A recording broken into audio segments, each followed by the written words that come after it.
आज सुबह सदन की कार्यवाही जैसे ही प्रारंभ हुई, सत्ता पक्ष और नेता प्रतिपक्ष हेमंत सोरेन आपस में भिड़ गए। हेमंत सोरेन ने सरकार पर जमकर वार किया। स्वास्थ्य मंत्री रामचंद्र चंद्रवंशी के वायरल वीडियो पर जहां उनसे इस्तीफे की मांग की गई, वहीं महिलाओं के साथ हो रहे आपराधिक घटनाओं और मॉब लिंचिंग को लेकर सरकार को घेरते हुए कानून व्यवस्था को फेल बताया। नेता प्रतिपक्ष ने अपने ऊपर सीएनटी एसपीटी उल्लंघन के आरोप पर गठित एसआईटी की रिपोर्ट को सार्वजनिक करने की मांग की।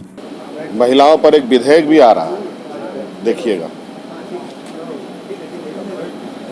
अब महिलाओं से रात भर काम लिया जा सकेगा, ऐसे करके कुछ विधेयक भी आ रहा है। आज यहाँ महिलाएं कितनी सुरक्षित है, आप इससे अंदाजा लगा सकते हैं कि मौजूदा सरकार ने किस तरीके की व्यवस्थाएं स्थापित कर दी कि आज के दिन में भी इस तरीके की घटनाएं देखने और सुनने को मिल रहा है। आज सरकार के पास कोई परिभाषा नहीं है कि मॉब लिंचिंग का परिभाषा आखिर क्या होना चाहिए और किस तरीके से लोगों को दोषी ठहराया जा सकता है।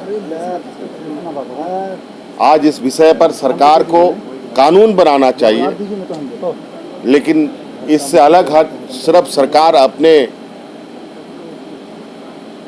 भ्रष्टाचार में डूबी, आकंठ तरीके से डूबी पड़ी है।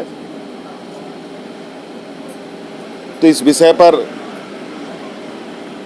सरकार ना सुनने को तैयार है, ना काम करने को तैयार है। आरोप का आज जो भी निष्पक्ष जांच होना है या कोई इंक्वायरी होना, ये तो सरकार करेगी। और सरकार के ही लोग जब आरोप लगाएं तो इससे बड़ा दुर्भाग्य और क्या हो सकता है। सरकार को कार्रवाई करना चाहिए। और हमारे ऊपर जो आरोप लगे हैं उस पर तो एसआईटी का गठित भी हुआ है। एसआईटी की रिपोर्ट सरकार के पास है। क्या वो रिपोर्ट अंडा दे रही है क्या? उसको सदन में क्यों नहीं लाती? और झूठा प्रचार करके अखबारों में दिग्भ्रमित करके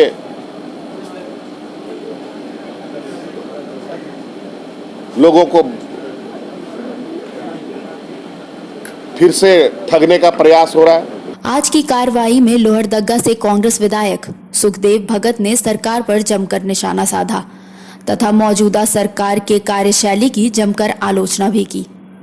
आज की कार्रवाई में कांग्रेसी विधायक भी झामुमो के साथ सुर से सुर मिलाते नजर आए। जो सरकार की गंभीरता आनी चाहिए, जो सरकार को संवेदनशील होना चाहिए। ये सरकार सदन ऐसे चला रही जैसे फास्ट फूड की दुकान हो, चाहे जैसे बर्गर पिज्जा जो ऑर्डर करके तुरंत, जो जिसे कहा जाए तुरंत खाना चाहती है, उसी प्रकार सरकार जन मुद्दों से सरोकार नहीं है। ये किसी प्रकार ये फास्ट फूड के दुकान की तरह केवल बजट पास कराने का माध्यम बना ली है। जो हमारे मुद्दे हैं, लॉ ऑर्डर के मुद्दे हैं, सुखाड़ के मुद्दे हैं, चाहे हमारे बिजली के मुद्दे हैं, चाहे हमारे जो स्टूडेंट्स हैं जिनका नामांकन नहीं हो रहा उनके मुद्दे हैं, उससे उन मुद्दों से सरकार भाग रही है। इसलिए मैंने फास्ट फूड की दुकान की तरह सदन चलाना चाहती है, इसलिए मैंने आरोप लगाया है। बहरहाल जैसे जैसे विधानसभा चुनाव नजदीक आ रहा है, सरकार जनता के सामने अपनी उपलब्धियां गिनाने में लगी हुई है, तो वहीं विपक्ष सरकार को घेरने में कोई कसर नहीं छोड़ रही है।